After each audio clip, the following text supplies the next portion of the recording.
তো আপনি একটা বিজনেস করতে যাবেন, আপনাকে মার্কেটে রিসার্চ করতে হবে যে আপনি কি ধরনের বিজনেস করবেন। আপনি অনলাইন বেস করতে গেলে আপনাকে কি চিন্তা করতে হবে যে কি ধরনের প্রোডাক্ট নিয়ে কাজ করবেন, কোন ধরনের প্রোডাক্ট নিয়ে এখন মার্কেটে বেশি আছে, কোন ধরনের প্রোডাক্ট এখন মার্কেটে কম চলতেছে, কোন ধরনের প্রোডাক্টের এখন ডিমান্ড বেশি, মার্কেটে কম্পিটিশন কম।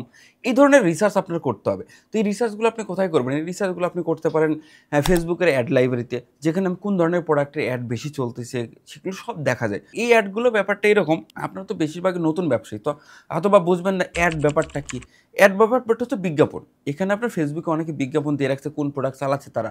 সেই প্রোডাক্টের ভিডিও বা দেখবেন যে ছবি চলতেছে কারো, কেউ হচ্ছে ক্যাটালগ অ্যাড চালাচ্ছে। তো এই যে অ্যাডগুলো চলতেছে এগুলো দেখলে বুঝবেন যে কোন ধরনের প্রোডাক্ট আসলে এখন বেশি সেল হচ্ছে বা কম্পিটিশনটা কতটুকু বা দাম কিরকম হইতে পারে বা কিভাবে সেল করতেছে। টোটাল যে রিসার্চটা আপনি এখান থেকে পারবেন। আরেকটা জায়গা হলো যে আপনি অনেক ডাটা পাবেন। নেটে অনেক ডাটা পাবেন যে আপনি গুগলে যেয়ে আপনি বিজনেসের অবস্থা কি সার্চ দিলেন, এগুলো নিয়ে তারপরে আপনি ওখানে কোশ্চেন করলে কিন্তু আপনি অনেক ধরনের উত্তর পাবেন যে আসলে বাংলাদেশে ই-কমার্সের অবস্থা কি বা আপনি যে প্রোডাক্ট নিয়ে চিন্তা করতেছেন সেই প্রোডাক্টের অবস্থা কি, সব কিছু সম্পর্কে জানলে আপনি তারপরে ডিসিশন নিতে পারেন হ্যাঁ এখন কি অবস্থা।